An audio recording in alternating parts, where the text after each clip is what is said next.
Let's see this question. इस question ने पूछा है what is the configuration of following molecule. इस मॉलिक्यूल की कॉन्फ़िगरेशन बतानी है। इस क्वेश्चन में हम लोग जो कॉन्सेप्ट यूज करेंगे वो कॉन्सेप्ट यूज करेंगे आरएस नॉमेनक्लेचर का। आरएस नॉमेनक्लेचर से हम इसमें कॉन्फ़िगरेशन बताएंगे। ठीक है, आरएस नॉमेनक्लेचर। तो बात करते हैं इसकी। अब आरएस असाइन करने के लिए हमको क्या है, सीआईपी रूल्स का यूज करके इसमें प्रायोरिटी देनी होगी।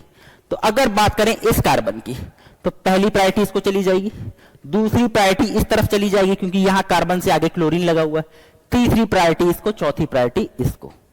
तो अगर इसके केस में हम लोग देखें तो 1 2 3 क्लॉकवाइज जा रहा है और हाइड्रोजन क्या है, हॉरिजॉन्टल पे। तो क्लॉकवाइज है, हाइड्रोजन हॉरिजॉन्टल पे है, तो मतलब क्या हो जाएगी, एस कॉन्फ़िगरेशन। बात आते हैं इस वाले कार्बन के लिए, पहली प्रायोरिटी इसको। अब इन दोनों में तो दूसरी प्रायोरिटी होगी इसको होगी। क्यों होगी, क्योंकि ये कार्बन से आगे चल के सीएल से जुड़ा है और ये कार्बन आगे चल के कार्बन से ही जुड़ा है। क्लोरीन का क्या है, एटॉमिक नंबर ज्यादा होता है, तो यहां से chlorine second priority, third priority इसको और फोर्थ प्रायोरिटी इसको। अब इसके केस में अगर देखें तो 1 2 और 3, तो ये किस तरीके से जा रहा है, क्लॉकवाइज ही जा रहा है इसके केस में भी। तो अगर 1 2 और 3 तो क्लॉकवाइज जा रहा है। फिर से हाइड्रोजन किस में है, इसके केस में भी हाइड्रोजन किस में है, हॉरिजॉन्टल पे ही है, तो इसके केस में भी क्या हो जाएगी, एस।